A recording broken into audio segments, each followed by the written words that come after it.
அதனால அதிமுக தொண்டர்களுக்கும் ஒரு வேண்டுகோள், உங்களையும் கேட்டுக்கிறேன். உங்க கட்சி தமிழகத்தில் இருக்கணுங்கிற ஆசை எங்களுக்கு இருக்கு. உங்க கட்சி தமிழகத்தில் இருக்கணுங்கிற எண்ணம் உங்களுக்கு இருந்தால் இந்த ஒரு தேர்தலில் நீங்க அதிமுகவுக்கு ஓட்டு போட்டாங்க. அதிமுக வாக்களித்து அவங்க வெற்றி பெற வச்சிங்கன்னா அவங்களை ஒட்டு மொத்தமாக டெல்லி மிரட்டி உருட்டி அமலாக்கத்துறை ரைடு ஆக்கி எல்லாத்தையும் கொண்டு போய் வச்சு மொத்தமாக குறுப்போடு நீங்கள் அப்படியே பிஜேபியை மாறிடுங்க அப்படின்னு சொல்லி அது பிஜேபி ஆட்சி தான் இருக்கும். அதிமுககாரராக இருக்க முடியாது. அதிமுகவை அழிக்கிறது பிஜேபி தான். அதனால் இந்த எலெக்ஷனில் அதிமுக ஜெயிச்சோன்னா அவங்கள அடுத்து பிஜேபியில் சேர்ந்துருவாங்க. பிஜேபியில் உறுப்பினர் இதெல்லாம் நடக்குமா, சாத்தியப்படும்னு சிலர் கேட்பாங்க. சாத்தியம். வடகிழக்கு மாநிலங்கள் ரொம்ப இடங்களில் அந்த மாதிரி தான் பிஜேபி நிற்கும், மற்ற கட்சிகள் நிற்பாங்க.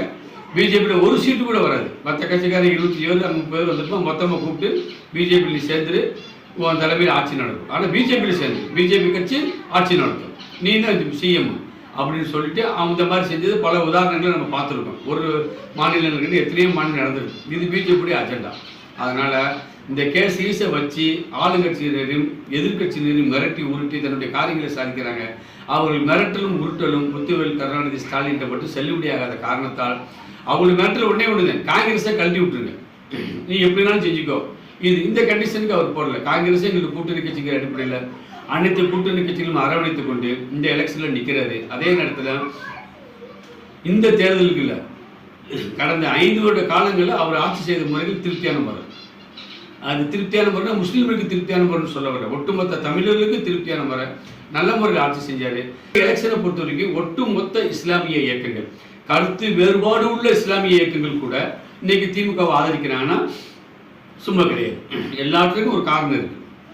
2 இஸ்லாமிய இயக்கங்களுக்குள்ள முரண்பாடு, தனித்தனியாக போயிட்டாங்க. ஆனால் 2 பேருமே சேர்ந்து இன்னைக்கு திமுகவை ஆதரிக்கிறாங்க. அதுக்கு காரணம் என்னன்னா, இவருடைய ஆட்சி சிறப்பாக இருக்கு, வரக்கூடிய ஆட்சியும் சிறப்பாக நடத்துவார்.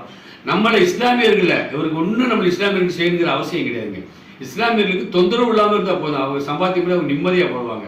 யாரையும் அன்றில் அல்லாவை நம்பி வாழக்கூடிய இஸ்லாமிய மக்கள் உழைப்பாளர்கள், நல்ல உழைப்பாளிகள், நல்ல முறையில் சம்பாத்தியம் பண்ணி குடும்பத்தை காப்பாற்றுவார்கள். அதனால இவருடைய ஆட்சிக்கு வந்தால் நாம் நிம்மதியாக வாழலாம் என்ற ஒரு கருத்து எல்லாரிடத்திலும் இருக்கு, என்னிடத்திலும் இருக்கிறது.